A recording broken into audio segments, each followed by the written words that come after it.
Did that flight attendant just slap her while she was holding a baby? The gasp came from somewhere near seat 3C, but no one moved. For a moment, the cabin stood still, time stretching like tension wire. A soft whimper broke the silence. Then a full cry. Then another. It was the baby, still in her arms. Amara Everett didn't scream, didn't sob. Her face, struck just seconds ago, remained turned in the direction of the slap, cheek still red. She gently bounced her son, Noah, on her shoulder and reached into her coat pocket with one hand. Calm, focused. Passengers watched as she unlocked her phone, opened an app they didn't recognize, scanned her thumb, and tapped a glowing red button. They had no idea what she had just done. But 5 minutes later, $1.3 billion in airline contracts froze. 3 partner carriers were delisted, and airports from Istanbul to Paris blacklisted the airline mid-air. And that crew? They had no clue who they just struck. But before all of that, tell us where you're watching from, because this one's gonna make your jaw drop. 30 minutes earlier, the plane had just taken off from Doha, en route to Istanbul. Business class was quiet. Polished wood grain accents, pale gray leather, gentle overhead lights dimmed for relaxation. And then came the soft cries. Not a tantrum, not a shriek, just an unsettled baby, 6 months old, adjusting to cabin pressure like thousands of babies before him. Amara cradled Noah close, patting gently. She was tired, not from the crying, but from what she knew would come next. She could feel it. The sighs, the side eyes, the heavy-handed courtesy smiles that quickly turned sour, the microaggressions hiding behind manners. This wasn't her first flight, and being a black woman with a baby in business class always carried extra attention. The first strike didn't come from a hand, it came from heels. Click, click, click. A sharp-sounding flight attendant approached. Her name tag read Ilona. Blonde, maybe Eastern European. Her lips were pressed in a line tight enough to slice paper. "Ma'am," Ilona snapped, "you need to quiet that baby. This is business class." Amara looked up, steady. "He's just adjusting to the cabin pressure. I'm doing my best." Ilona narrowed her eyes. "Well, maybe your best belongs back in economy." Amara blinked. "You need to lower your tone," she said evenly. "And I suggest you don't finish that sentence." "Oh, please," Ilona huffed. "You people think you can bring your whole world up here and make it everyone else's problem." And then she slapped her, full palm, across Amara's face, right in front of baby Noah. The sound cracked through the cabin. A man in row 2 turned. A woman up front clutched her armrest. No one spoke. Amara's eyes remained locked on the attendant. She didn't flinch. She didn't retaliate. Instead, she whispered softly to Noah, who was now crying out in confusion and fear. "You're okay, baby," she said. "Mommy's got you. She's got all of them."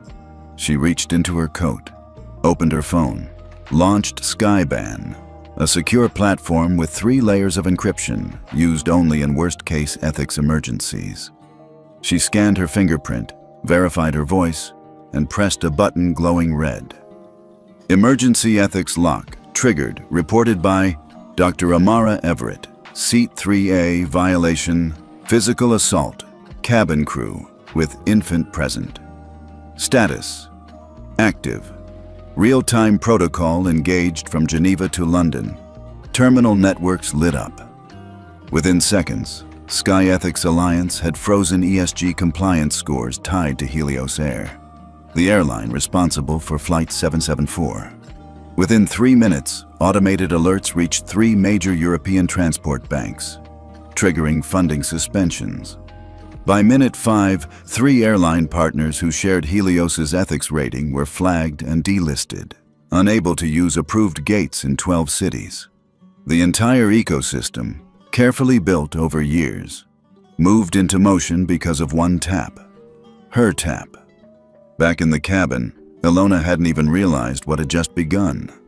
She strutted off as if she had handled a situation. A supervisor arrived moments later, pretending calm.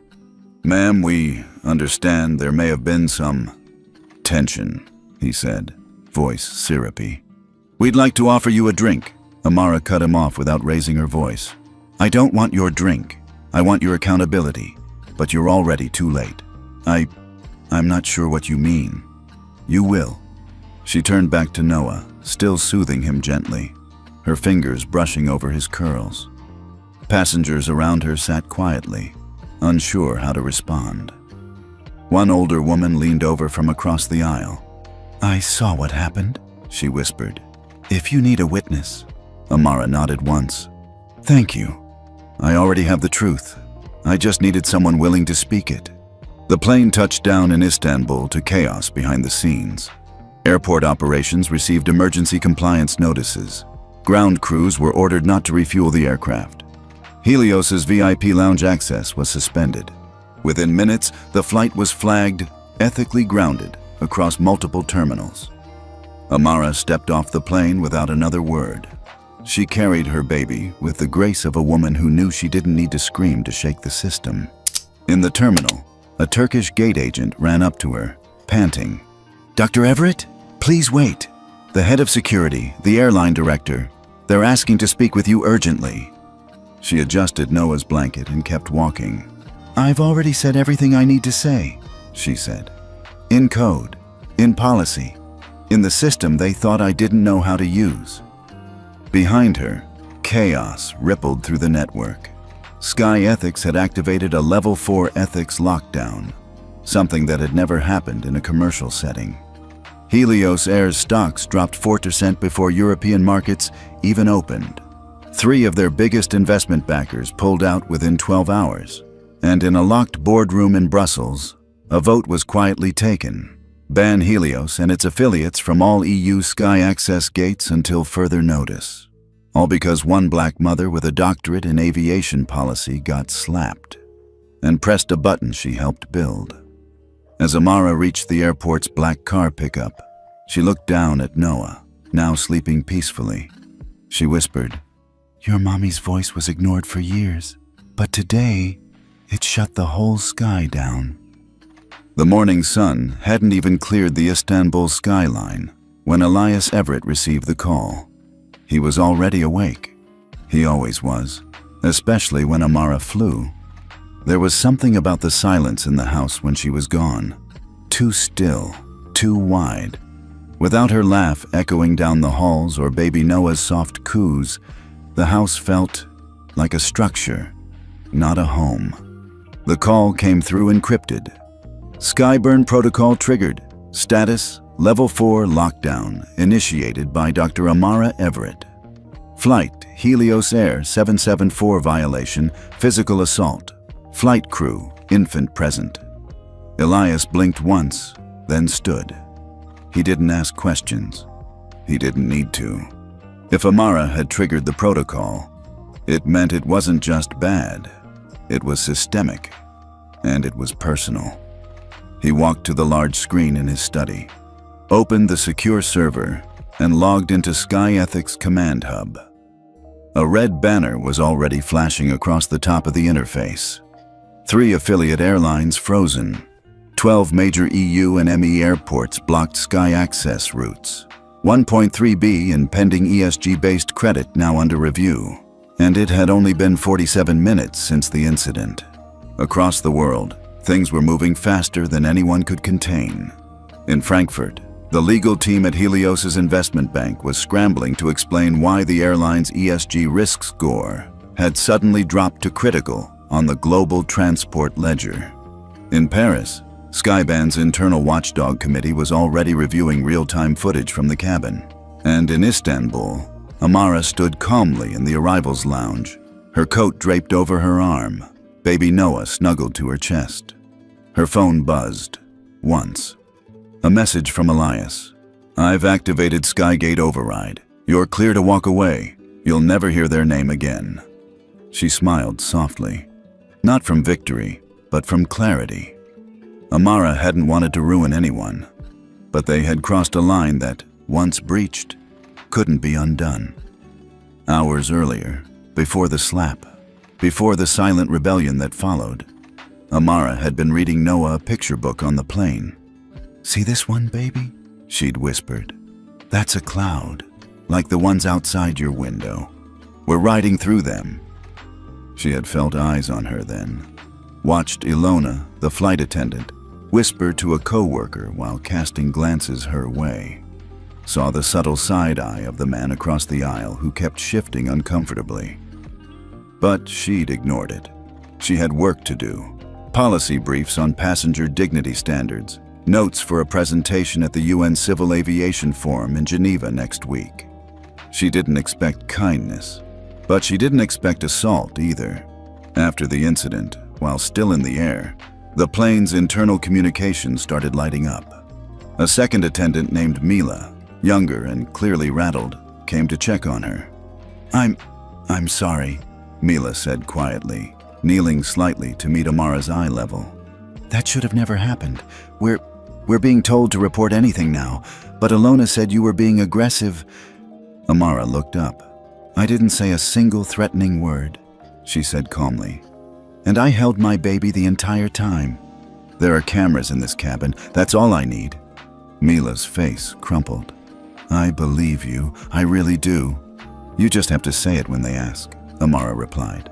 "Belief doesn't change systems. Testimony does." At Istanbul Airport, Helios Air scrambled to manage optics. A team of mid-level execs and PR handlers waited at the gate, hoping to offer an apology, a refund, maybe a hotel voucher. But Amara walked right past them, refusing all contact. She wasn't looking for hush money. She was the architect of the system they were now suffocating in, and they didn't even realize it. By midday, news outlets had picked up fragments of the story. Social media was on fire. A clip surfaced, grainy but real, showing a black woman holding a baby, being slapped by a uniformed flight attendant. Someone on board had caught it. It went viral within an hour. "She was so calm," one passenger posted on X, "like she knew they were about to burn for this. Why did they think they could put hands on her while she held a baby?"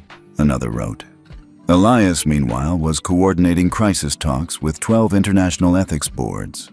Sky Ethics issued a Level 4 public dignity statement, a move reserved for only the most flagrant violations. 2 hours later, the ICAO, International Civil Aviation Organization, requested an urgent ethics panel review. 3 airline CEOs canceled scheduled appearances at an ESG summit in Rome. In Geneva, where Amara and Elias lived, the story was now everywhere. But the power of it wasn't just the slap. It was the silence after, and the system Amara had built that responded without her needing to shout. That night, back at their home in South Kensington, Amara tucked Noah into his bassinet and joined Elias on the balcony. City lights blinked beyond them. A stillness hovered between their breathing. "You okay?" Elias asked. "I'm tired," she said honestly, "but I'm not shaken." "You did the right thing." "I know." She sipped her tea, looked out across the skyline, then added, "They'll expect an apology. They can expect whatever they want. You're not the one who needs to say sorry." Amara turned toward him, eyes soft but clear. "I don't want vengeance." Elias nodded. "You didn't get vengeance. You gave them consequences." Tomorrow, she would be in front of a camera, not for press, but for policy. She would be briefing the Sky Ethics Consortium on a new proposed clause, zero tolerance infant risk mandate, and her case would be used as the standard. The woman they slapped was the one who wrote the rule book on dignity, and now the world would watch her write a new chapter. Amara Everett didn't walk into rooms with a need to prove herself anymore. Not since she'd rewritten the ethical guidelines that most of the global aviation industry now depended on to stay in business. But today wasn't a normal meeting. This wasn't a policy summit or a routine ethics hearing. This was an emergency session of the Sky Ethics Consortium, with representatives dialing in from Brussels, Singapore, Toronto, Lagos, and Washington, D.C. And at the center of it all, Flight 774.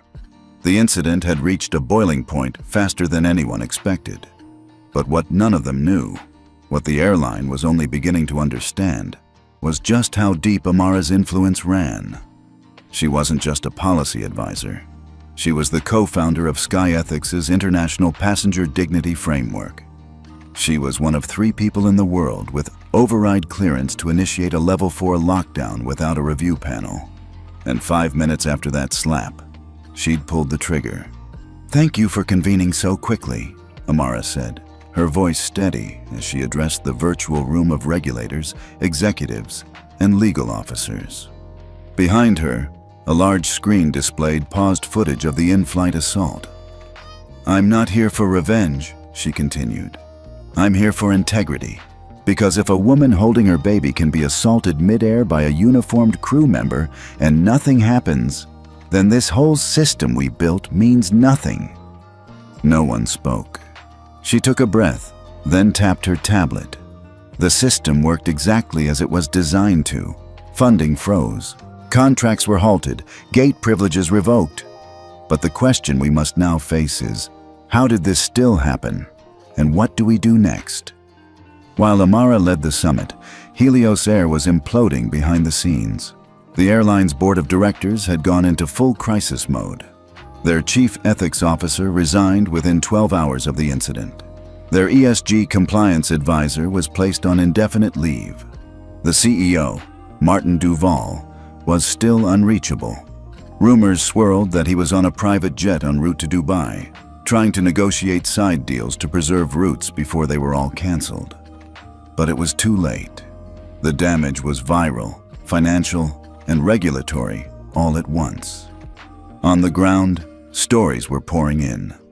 Passengers from Flight 774 had begun speaking to media anonymously.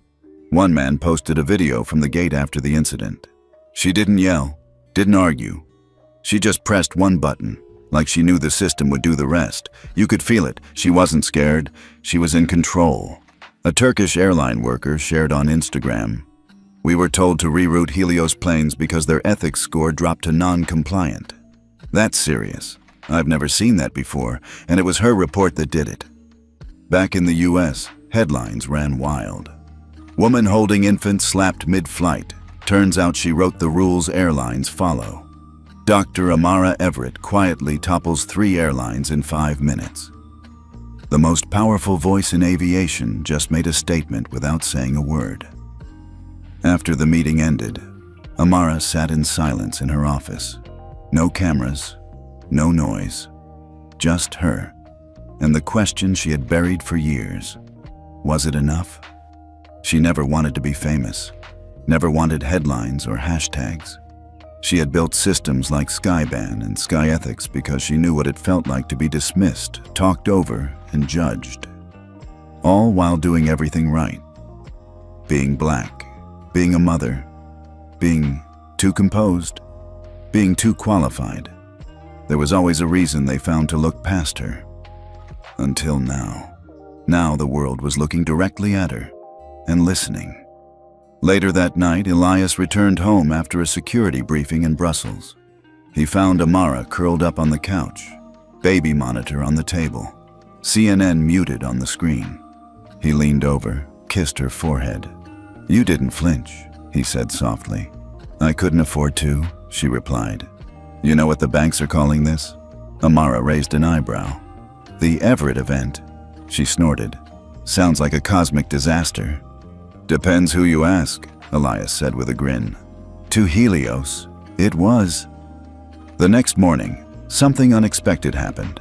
A woman, older, sharp-eyed, with a French accent, requested a private meeting with Amara. She introduced herself as Colette Monnier, former head of passenger ethics at Air Lux, one of the top-rated luxury carriers in Europe. "I've followed your work for years," Colette said, her tone reverent. "But I never thought I'd see the day a system you designed would actually trigger against the people it was meant to restrain." Amara didn't respond immediately. Colette leaned forward. "I've retired, but I still sit on the Global Flight Accord Advisory Board. We're proposing a motion to name a new clause under the Passenger Dignity Framework." Amara tilted her head. "What clause?" Colette smiled. "The Everett Clause.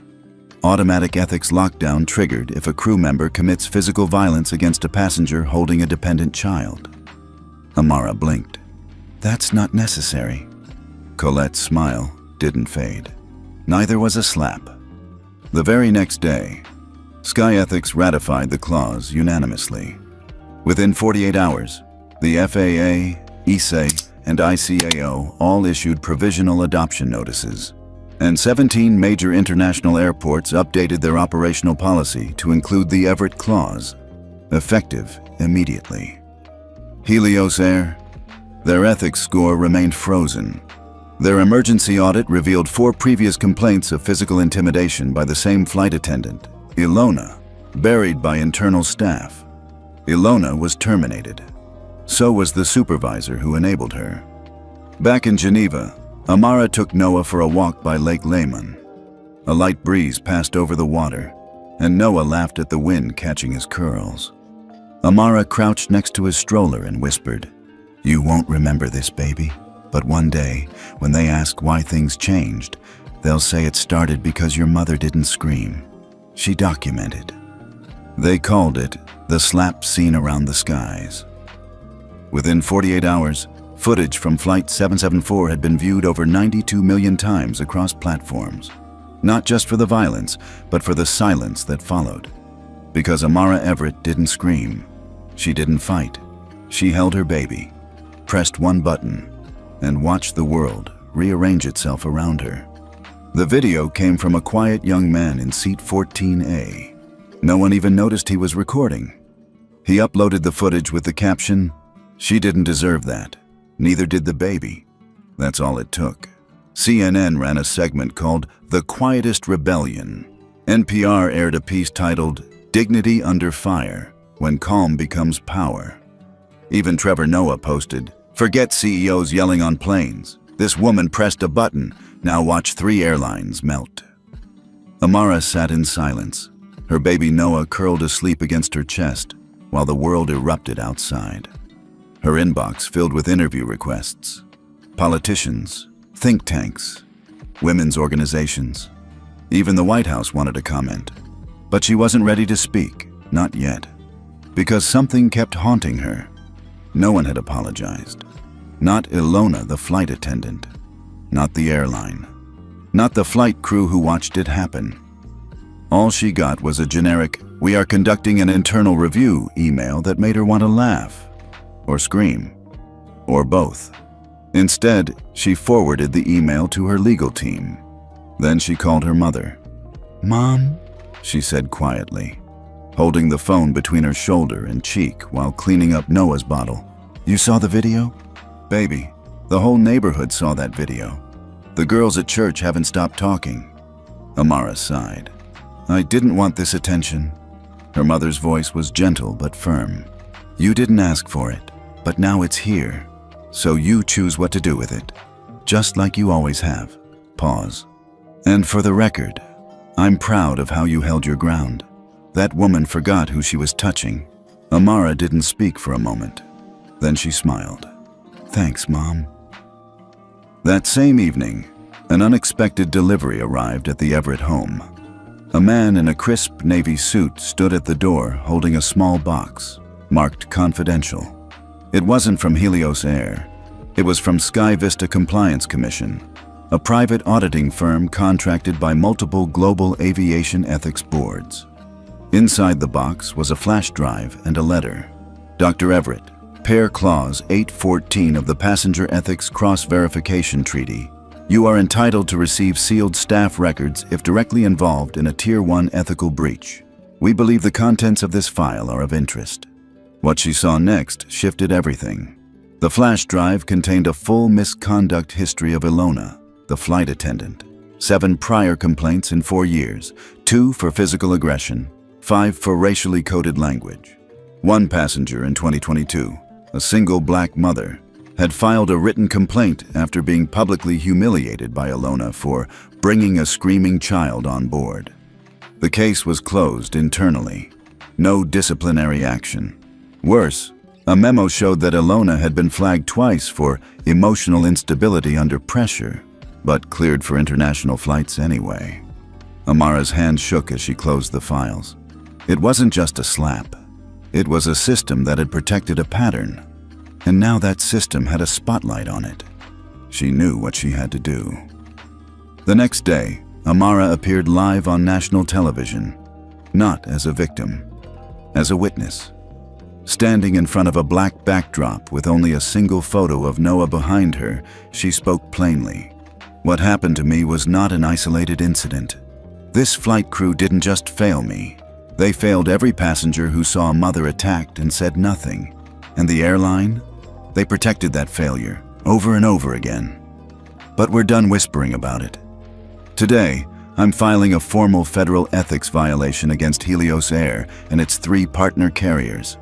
I'm calling for a full Senate review of passenger safety for parents traveling with dependents.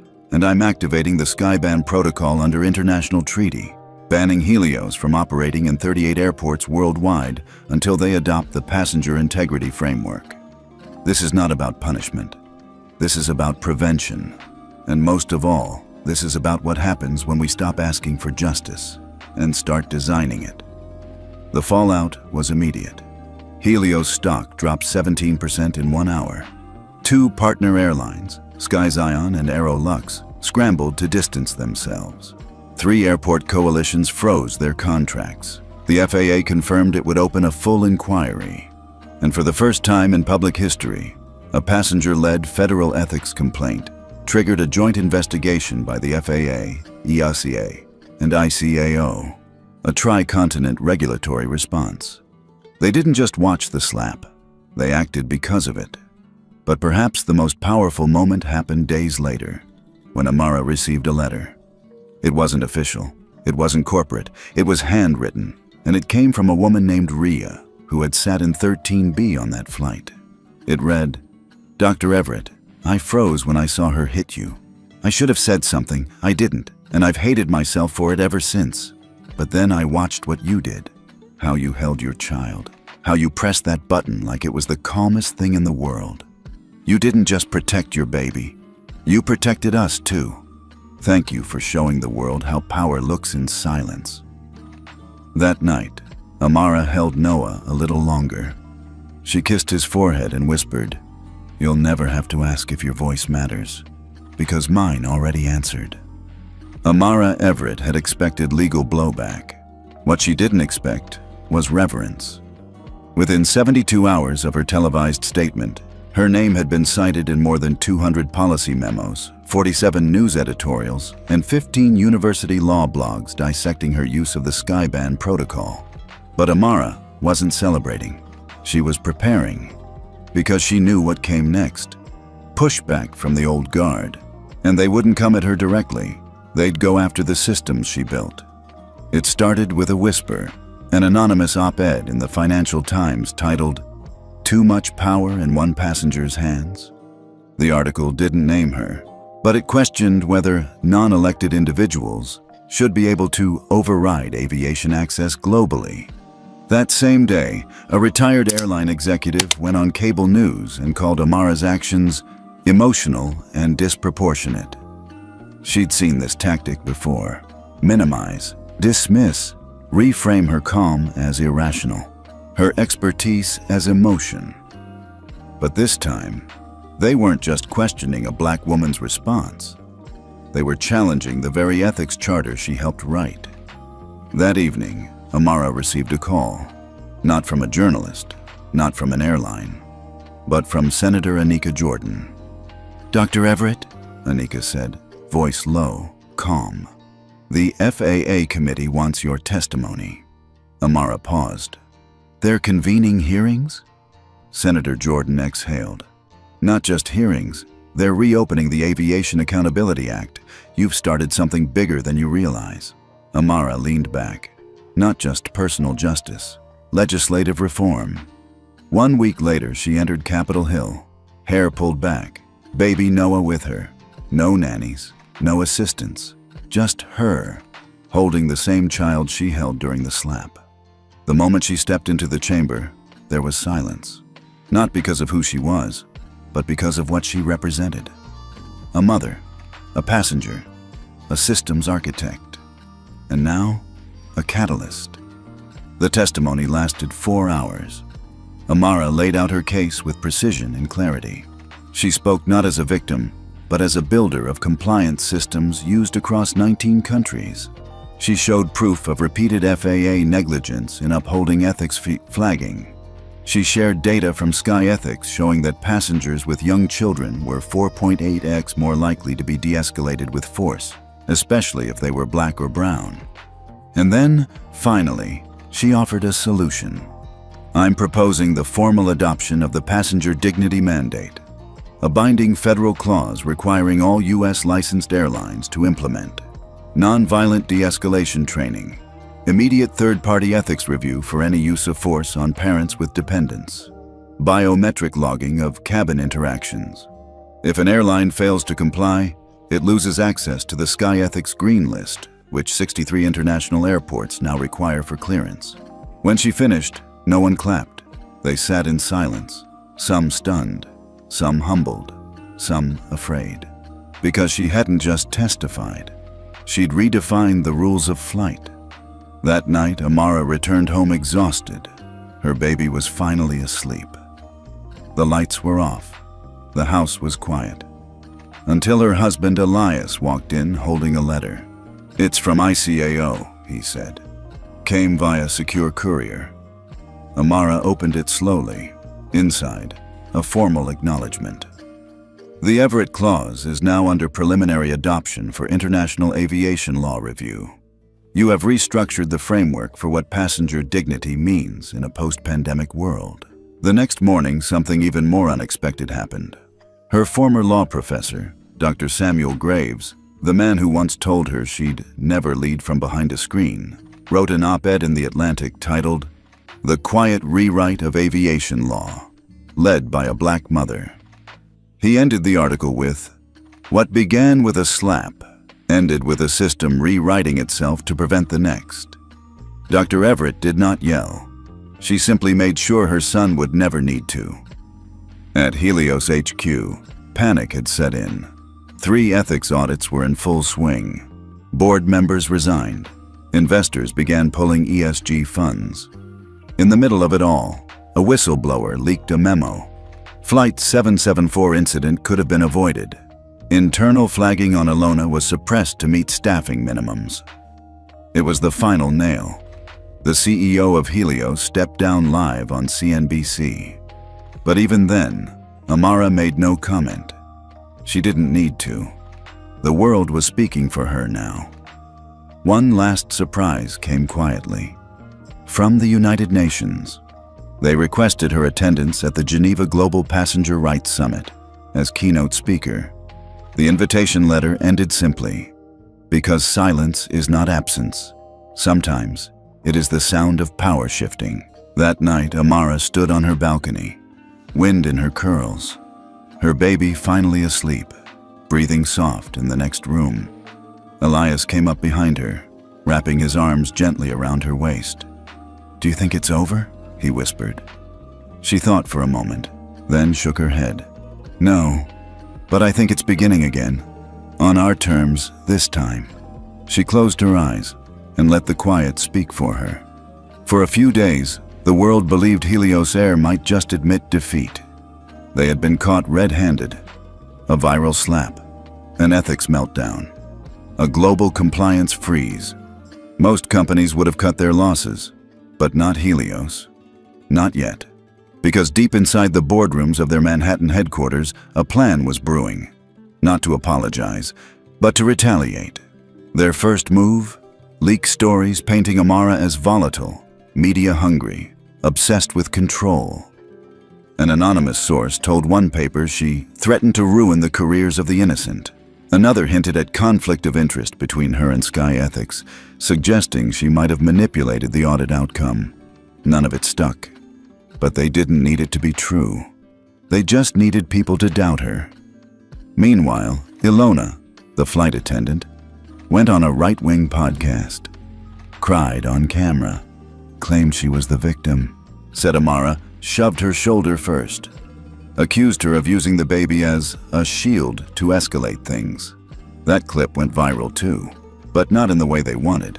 The comment section destroyed her. You slapped a woman holding a baby. There's no recovery from that. You're crying because the world finally saw what you are. Back in Baltimore, Amara kept silent. Not because she was afraid, because she was focused. Her legal team had just uncovered an internal document that could dismantle Helios Air entirely. It was buried in a compliance database, a memo titled Code 7B Override, Ethics Flag Suppression Protocol, Pilot Program Only. It revealed that for the past 18 months, Helios had intentionally suppressed ethics flags on staff flagged 3 times or less in an effort to reduce crew turnover. Ilona had been flagged twice, which meant Helios saw the warning signs and chose silence.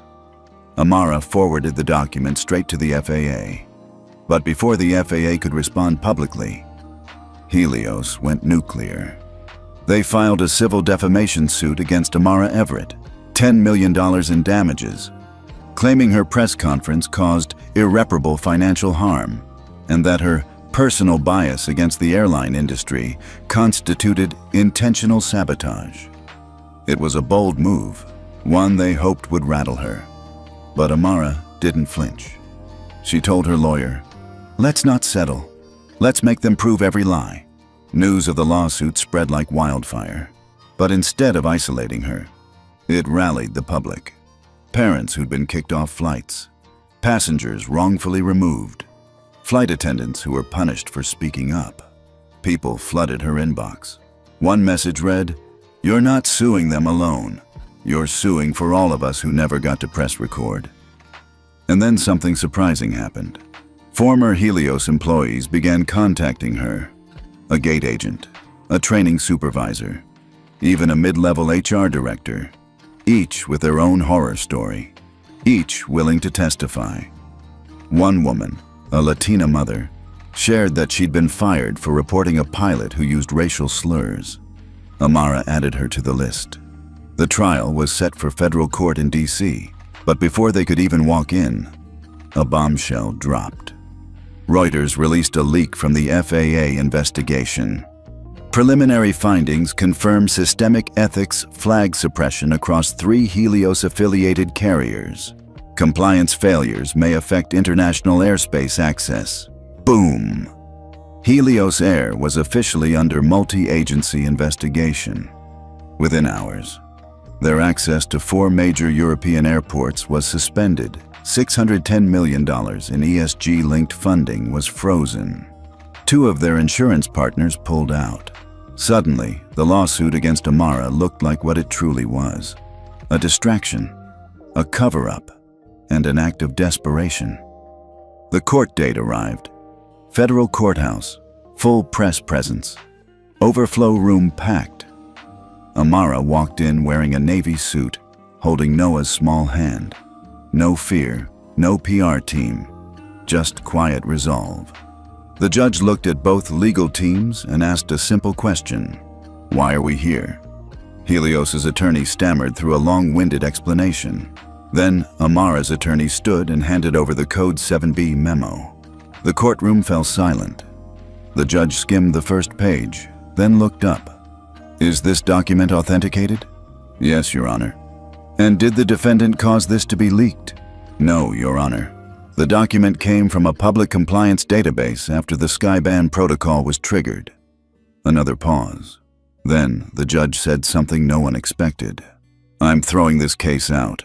Not only is this not defamation, this court is recommending that the DOJ initiate fraud investigations against Helios Air for intentional ethics suppression." Helios's legal team went pale. Amara smiled for the first time in weeks. She didn't win money. She won momentum. By the end of the week, 3 Helios board members resigned. The CEO officially stepped down, and Amara Everett was invited to serve as interim ethics advisor to the FAA's new Passenger Protection Task Force. The slap that tried to silence her had become the start of an entire federal reform movement. That night, Amara tucked Noah into bed. He looked up at her, curious. "Mommy, do planes listen now?" She chuckled softly, brushing hair from his forehead. "Some do," she said. "The rest will learn." The irony wasn't lost on Amara Everett. After all the noise, headlines, hearings, and viral clips, after depositions and disgraceful press leaks and one collapsing CEO after another, it wasn't a courtroom that finally unraveled Helios. It was a quiet email, a subject line so sterile it could have been an invoice. Subject: Notice of suspension. Root code 449, 450, 441, but attached was a document that would devastate an empire. The email came from the Director of International Gate Access Compliance at ICAO. It stated plainly, Helios Air's failure to comply with international ethics synchronization protocols under the Skyband Treaty has resulted in the temporary revocation of transatlantic routing codes 449, 450, and 451. These codes correspond to New York, JFK, Heathrow, LHR, Los Angeles, LAX, Charles de Gaulle, CDG, Atlanta, ATL, Frankfurt, FRA, three of their most profitable international routes. Gone. Effective immediately. By noon, Amara's inbox was full. Reporters, analysts, foreign regulators. Even the CEO of an unrelated European airline wrote to her privately, "I have studied your ethics systems. We will be implementing the Passenger Dignity Protocol company-wide. Thank you, Dr. Everett. You changed the standard." But Amara didn't reply to anyone that day, because her real work wasn't in her inbox. It was in her son's room, on the floor, building a wooden airport with toy runways and plastic terminals. "I gave all the pilots candy," Noah announced, handing her a tiny Lego. "They fly better when they're happy," she smiled. Wish the real ones understood that. Meanwhile, in Geneva, the Global Flight Integrity Council convened. The chairwoman called for a vote. On the table, the formal adoption of the Everett Clause, a treaty-level framework making passenger dignity an enforceable legal standard. The vote passed, 23 to 2. The only two against it, airlines that no longer had access to SkyEthics' green list. That night, Amara received a message from an unexpected name. Ilona Zarka, the former flight attendant, the one who'd slapped her, the woman at the center of it all. The message was short. "I lost everything. I thought I was just doing my job. I didn't realize your silence was louder than all of us. I'm sorry." Amara stared at the screen for a long time, then deleted the message. Some things didn't require replies. 3 days later, the FAA issued its formal directive. As of July 1st, 2025, any airline failing to implement the Passenger Equity Framework will be considered non-compliant for domestic and international routing approvals. That meant ethics flags were now mandatory review triggers. Physical interactions with passengers had to be biometrically logged. Discriminatory or escalatory behavior from crew could jeopardize route access. And at the center of the directive was a phrase that stunned even Amara. This framework will hereby be referred to as the Everett Standard. She didn't cry. She didn't cheer. She just whispered, "Let it hold."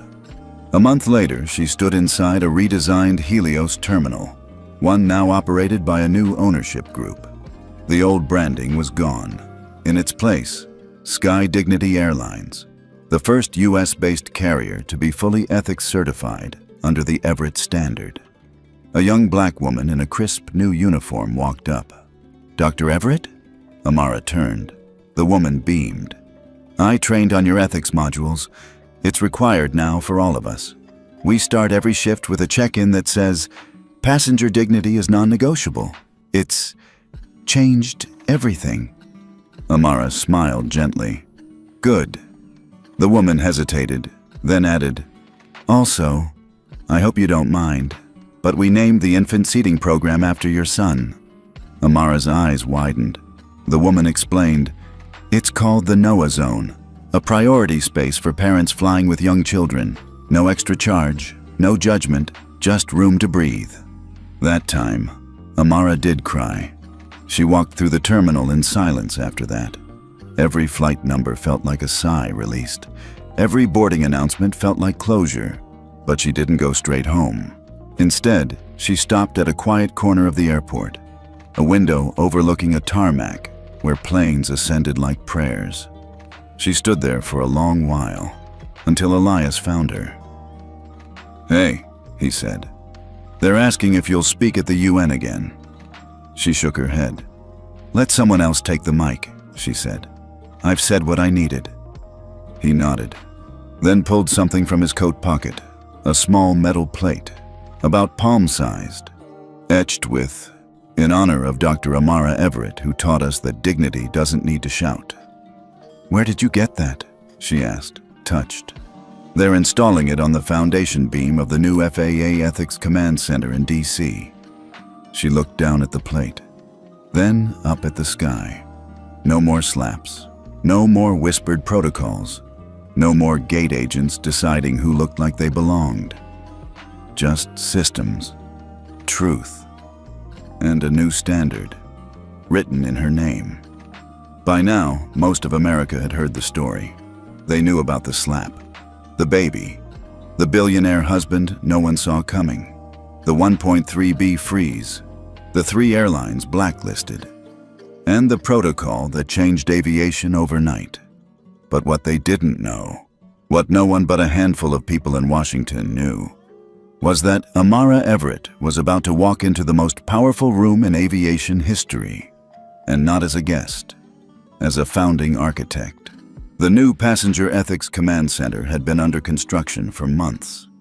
Located just outside DC, in a compound formerly used for federal communications testing, it had now been transformed into a war room for dignity. Every airline wishing to operate in US or US-aligned airspace would now be evaluated here, not just for safety, but for ethics. A shift so radical, some lobbyists called it a corporate Geneva Convention. Amara wasn't interested in the nickname. She was interested in results. Inside the center, 14 ethics analysts sat behind reinforced glass. They weren't lawyers, they weren't bureaucrats. They were civilian passengers, veterans, educators, mothers who had been kicked off planes for having autistic kids, teenagers who had been told their seat wasn't for someone like them. Amara had handpicked every one of them, because for once, the system would remember who it was meant to protect. A senior FAA liaison turned to her as she entered. "Dr. Everett, your personal clearance has been finalized. Full override access." He handed her a small silver card with a Sky Ethics insignia. "Careful," he added with a smile. "That card can ground fleets." She took it gently. "Only when they deserve it," she replied. Meanwhile, headlines around the world began calling the new framework the Everett Doctrine. Journalists described it as the moment where consumer justice finally got teeth, the end of anonymous cruelty at 30,000 feet, the first time a slap rewrote global aviation policy. But Amara avoided the media. She stayed with the team, training, testing, listening. One morning, as she walked the main hallway of the command center, she passed a memorial wall. On it were digital portraits of passengers who had been wronged. Some had gone viral. Others never got their stories heard. But each face was proof.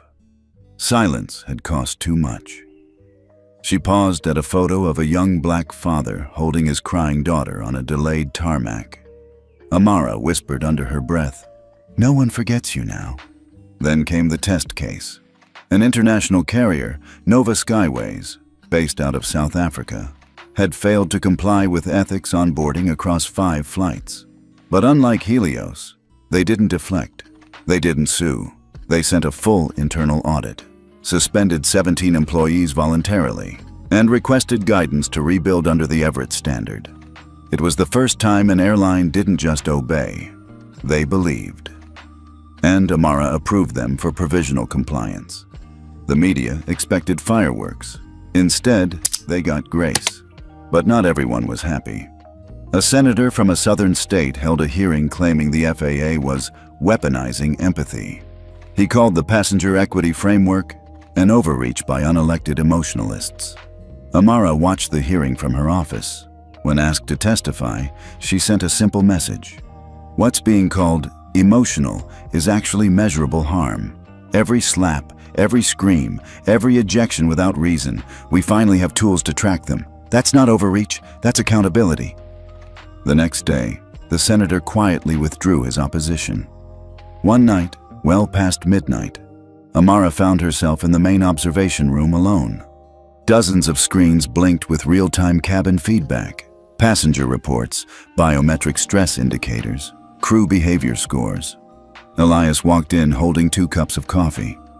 "You're not sleeping." She shook her head. "There's a flight from Dallas. Crew seems tense. Same gate that ejected that boy last year. You've rebuilt the whole system. You can breathe." She looked at him. "That's the problem, Elias. I don't think we've rebuilt it.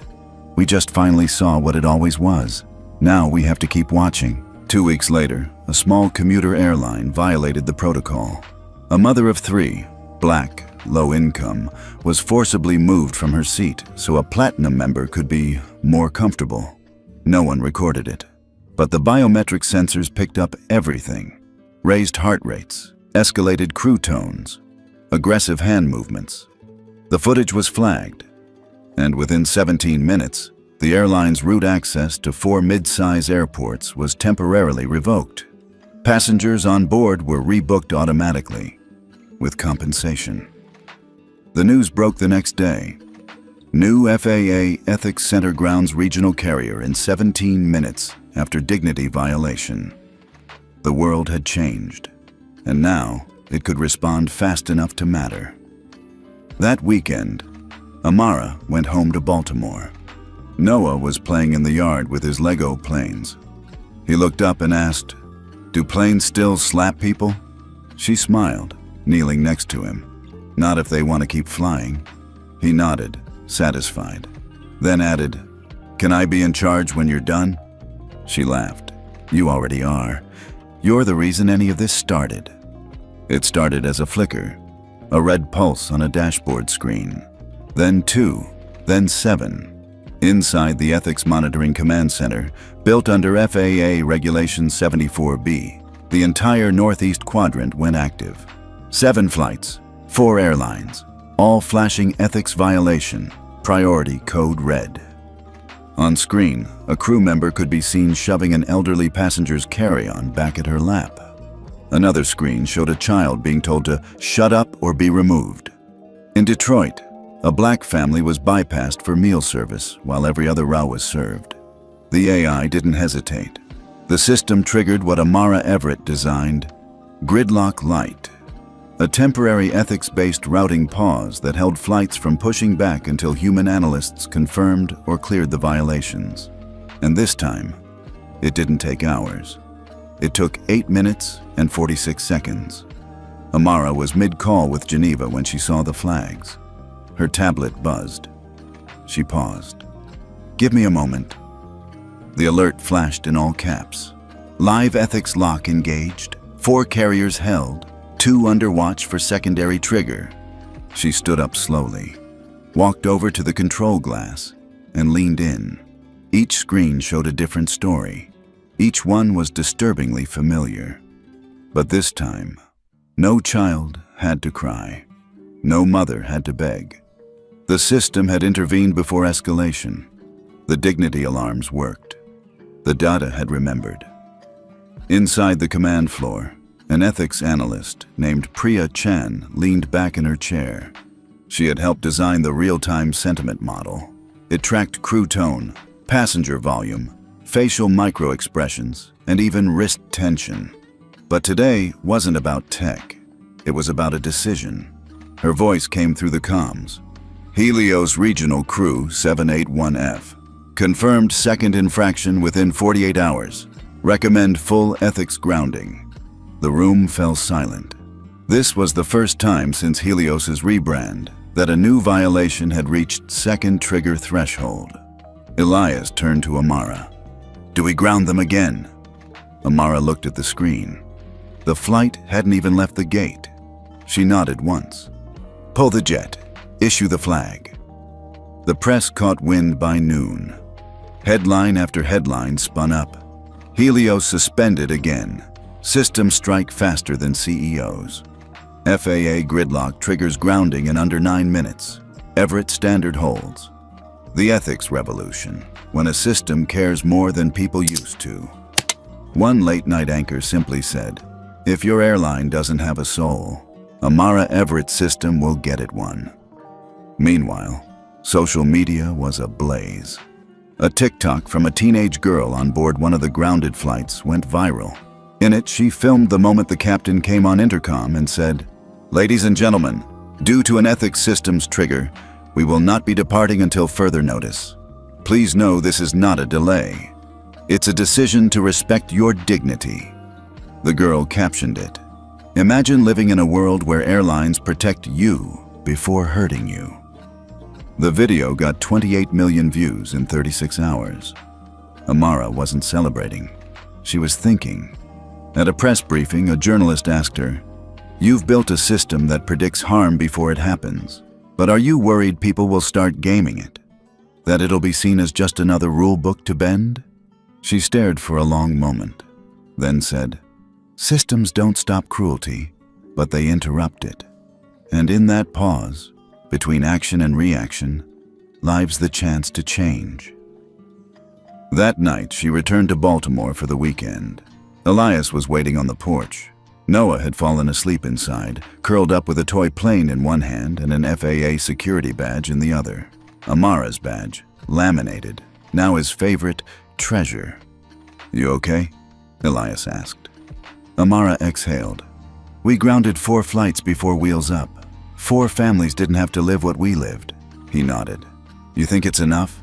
She looked out at the night sky, where jets blinked silently across invisible lanes of air. "No," she said softly, "but it's more than we had, and it's faster than hope." The next morning, Amara got a message that made her stop in her tracks. It was from an international airport consortium based in Brussels. The European Passenger Board has voted unanimously to adopt the Everett standard across 61 cities. Ethics will now be a condition of code share agreements, tarmac access, and route bidding. Dignity will be global. She closed her eyes. She had expected a fight, but she hadn't expected momentum. And now, it was rolling. Later that week, the newly launched Sky Dignity app showed a new feature, a live passenger respect score, visible to every customer boarding a flight. Each airline had a real-time score updated every 15 minutes based on crew interaction, passenger reports, and biometric compliance logs. Consumers loved it. Airlines? Not so much. But one exec from a small regional line in Arizona stood out. He tweeted, "I don't like the Everett system because it makes my crew nervous, but I love it because it makes my passengers feel safe. That's worth more than any mile." Amara wasn't sure how long this would last. She knew systems could be corrupted. Data could be ignored. People could forget. But something was different now. Because dignity wasn't just an idea. It had dashboards, protocols, thresholds. And the truth was, when you build a system rooted in justice, it becomes harder to undo it quietly. The next person who tried, they'd have to do it in full view of a world that now knew better. As she walked past the command center one last time that day, a junior staffer stopped her. "Dr. Everett?" "Yes?" "We just got our first ethics thank you from a retired pilot. He said, and I quote, 'I didn't think I'd live long enough to see airlines become human again.'" Amara blinked hard, then smiled. "You tell him," she said. "We're just getting started." Amara Everett never wanted fame. She didn't build systems to trend. But what happened next? No one could have planned it. Not the government, not the airlines, not even Amara herself. Because dignity wasn't just rising from inside the cockpit. It was leaping out into the world. It began at Gate B12 in Minneapolis. A flight attendant named Jennifer, 15 years in the industry, noticed a mother traveling alone with a baby and a toddler. The kids were cranky. The mom looked exhausted, and the surrounding passengers were already side-eyeing her. Normally, Jennifer would have followed script. Smile, politely ask her to manage noise, move on. But this time, she did something else. She bent down, helped strap in the toddler, and gave the baby a soft blanket from first class. No one asked her to. No one filmed it. But the mother cried quietly and whispered, "Thank you for seeing me." That small act of kindness? It was logged automatically in the Sky Dignity Feedback app, and when the plane landed, the crew got a +8 boost on their dignity score. 2 days later, a captain in Dallas voluntarily filed a report against his own co-pilot for belittling a Sikh passenger over religious attire. No passenger had complained. No camera caught it. But the captain had read Amara's framework. He knew silence was compliance. And that day, he chose something else. When asked why he filed it, the captain wrote, "Because we are now watched by systems that expect us to be better. And maybe that's not control. Maybe it's hope." The momentum was contagious. College students began forming Dignity Spotter Clubs, where they tracked airlines' behavior during spring break travel. Teachers started using Sky Ethics scenarios in debate class. A Brooklyn school named a hallway after Amara Everett. And on a quiet Tuesday morning, the White House called. The invitation was formal. An Ethics and Innovation Presidential Summit. 20 speakers, global press, and one empty keynote slot, held for the woman who rewrote air travel with a single slap. Amara hesitated. She didn't like cameras. She didn't like applause. But Elias smiled and said, "You didn't ask for this platform, but you earned it."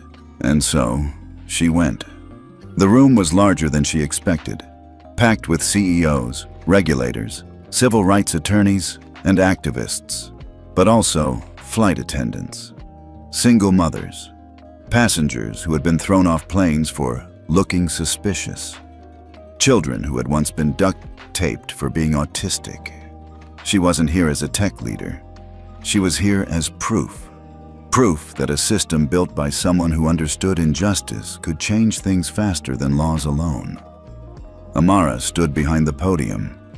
No slides, no script, just her voice. 2 years ago, I sat on a plane with my infant son and was slapped by someone who thought my dignity didn't matter.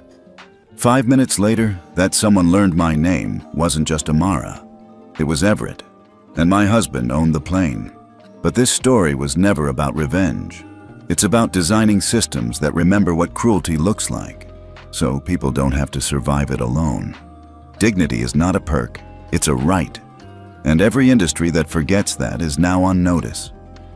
The room stood up before she even finished, not out of protocol, but respect. After the speech, a young black girl approached her, 12, maybe 13. She wore a school uniform and held a laminated badge that said Youth Ethics Delegate. Her voice shook a little. "Ms. Everett, my mom says you saved her. She used to work crew on Helios. They treated her like trash when she got pregnant. But when she saw you stand up, she quit. Now she's training to join the Passenger Ethics Council. I just wanted to say thank you." Amara's eyes welled. She knelt down. "Tell your mom. She didn't need saving. She just needed the world to finally make room for her fire." By the end of that week, 3 more countries had adopted the Everett Standard. Singapore integrated Sky Dignity into Changi Airport's terminal operations. Brazil made dignity audits mandatory for foreign carriers. And Canada launched its own version of the Passenger Respect Protocol. Global ethics had gone viral, not as a regulation, but as a cultural shift. Still, not everything was perfect. An airline tried to game the system by inflating positive reports using bots. Another tried to bribe a Sky Ethics developer. But this time, whistleblowers weren't scared. They had a system backing them. And when the FAA dropped the hammer, suspending route access and imposing a $26 million penalty, the public cheered. For once, accountability wasn't quiet. It was loud, visible, unapologetic. Back in Baltimore, Amara sat in her garden with Noah asleep on her chest. Elias read the latest headlines aloud. Everett nominated for Presidential Medal of Freedom. The woman who made airlines human again. Amara Everett's slap heard around the world. She chuckled. "This is so strange," she whispered. "I built software. I didn't mean to start a movement." But Elias put an arm around her. "You didn't start one," he said. "You named it. You gave it structure. You gave justice something to plug into." And that night, in airports from Atlanta to Amsterdam, flight attendants adjusted how they spoke. Passengers knew where to report. Kids with speech delays weren't forced to be silent. And black mothers holding babies? They were offered help, not suspicion. Because one woman held the line and made the skies a little less cruel. They always come for you in the end. When you build something bold, when you speak too clearly, when you make it impossible to ignore the truth. For Amara Everett, the backlash began quietly, then loudly, then strategically. A tabloid ran a headline. Was it staged? Sources say Everett's slap incident was engineered for sympathy. A former Helios PR director went on morning TV. "We have to ask ourselves if we're letting emotion drive policy. Should a personal story rewrite global aviation laws?" Then came the social media bots, accusing her of making up the slap, of using her baby as a prop, of weaponizing victimhood. Amara stayed silent. At first, but silence can only hold for so long, especially when they start going after the truth. CNN aired a debate segment. On one side, a civil rights lawyer. On the other, a former airline lobbyist. The lobbyist leaned in and said, "Let's be honest. This whole Everett protocol, it's theater. Planes don't need ethics, they need efficiency. You slow down takeoff by 12 minutes and you cost companies millions." The lawyer didn't flinch. "You know what else costs millions? Settlements for racial discrimination, for violent removals, for traumatized children. This isn't theater, it's the receipts." And Amara Everett gave the world a receipt book. The clip went viral, but so did the hate. Amara called a meeting at the Ethics Council, not to complain, but to clarify. "I will not argue with people who are comfortable with the silence," she said. "But I will make one thing very clear. We don't need to defend ourselves. We need to show the numbers." So they did. The council released a 3-month audit. 38% decrease in crew-passenger conflict incidents. 21% drop in forced removals. 58% increase in crew-initiated positive interactions. Over 940 million saved in lawsuits, flight delays, and operational corrections.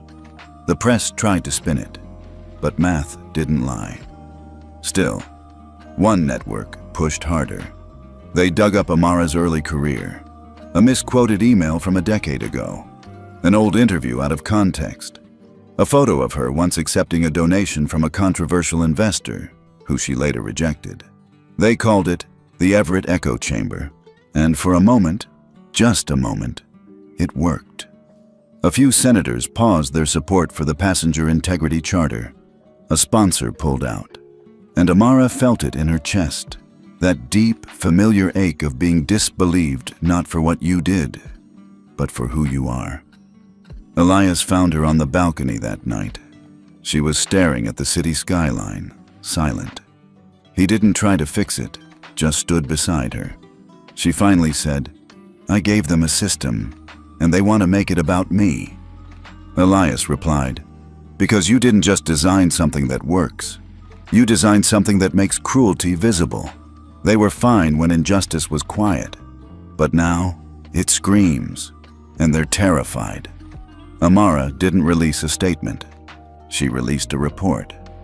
A 32-page public dossier. When Systems Care, the measurable impact of passenger ethics. She included real passenger stories, real video stills, testimonies from crew who'd once been silenced. She didn't defend herself. She defended results. Then, something remarkable happened. Across the country, passengers began posting videos. "This is me, getting help for my autistic son during boarding." Pre-Everett, they'd have duct-taped him. Today, they offered support. "I wore my hijab on this flight, and no one questioned me." First time that's ever happened. They asked for pronouns during seat assignment. That's a first. Thank you, Amara Everett. It wasn't a hashtag. It was a movement. Real people, real dignity, no spin. Finally, one news anchor, who had previously doubted her, ended his segment with this. Whatever you think about Amara Everett's story, let's get one thing straight. Since her protocol went live, there's less fear at 30,000 feet. And if you can't respect the person who made that possible, maybe the problem isn't the system. Maybe it's you. That night, Amara sat at her kitchen table, sorting through letters. One was from an elderly man in Montana. He wrote, "I don't fly much anymore, but last week I took a trip to see my granddaughter. The crew called me by name, asked about my comfort. They said it was part of a new dignity program. I asked if it had a name. They said, 'We call it Everett now.' I wept, not because of my comfort, but because for once I felt like I mattered." Amara folded the letter gently, and for the first time in weeks, she cried. Not from pressure, not from fear, but from clarity. They could spin headlines. They could twist stories. But the system was working. It didn't happen all at once.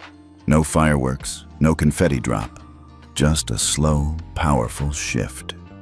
Like the tide turning at dusk, pulling every grain of sand towards something new. 2 years later, the world didn't talk about the slap anymore.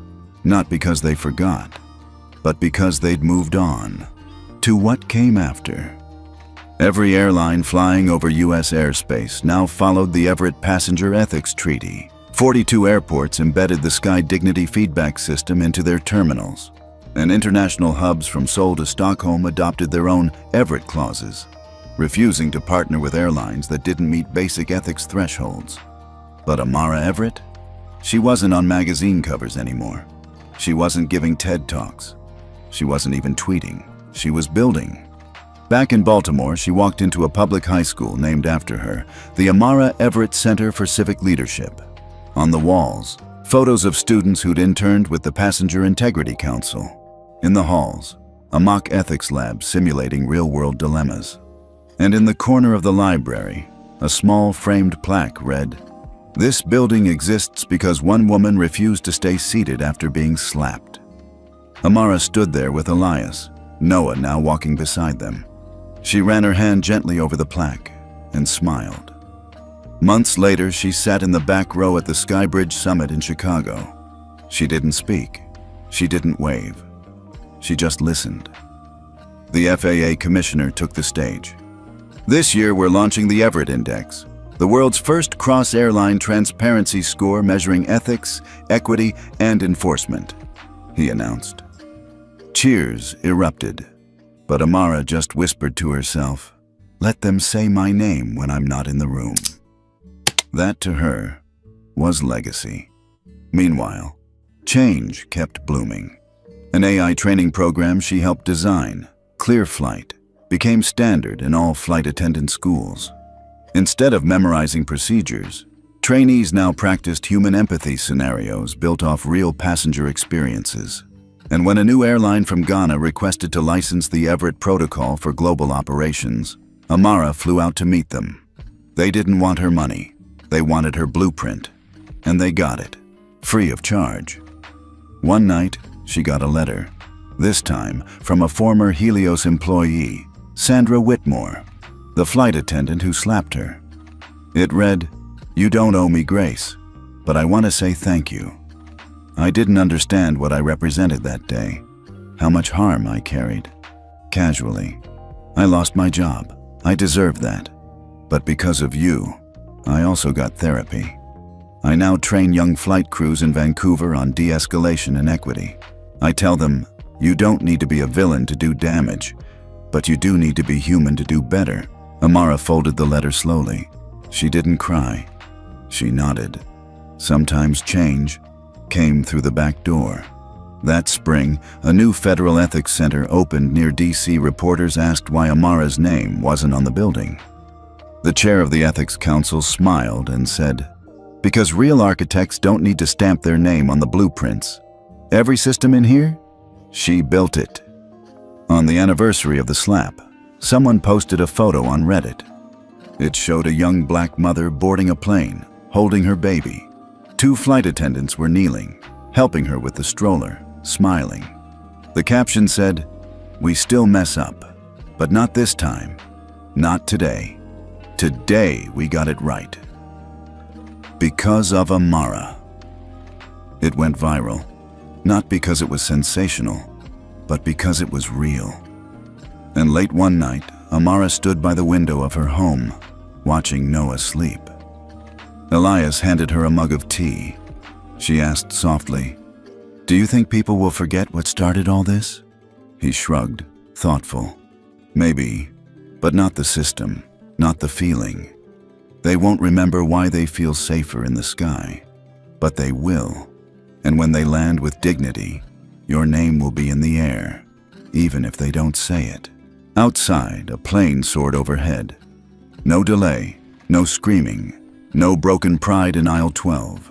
Just a quiet, ethical flight, and a sky finally worthy of its passengers. Real change doesn't happen overnight. It takes courage, strategy, and heart. What part of Amara's story hit you the hardest? Let us know in the comments. We read every single one.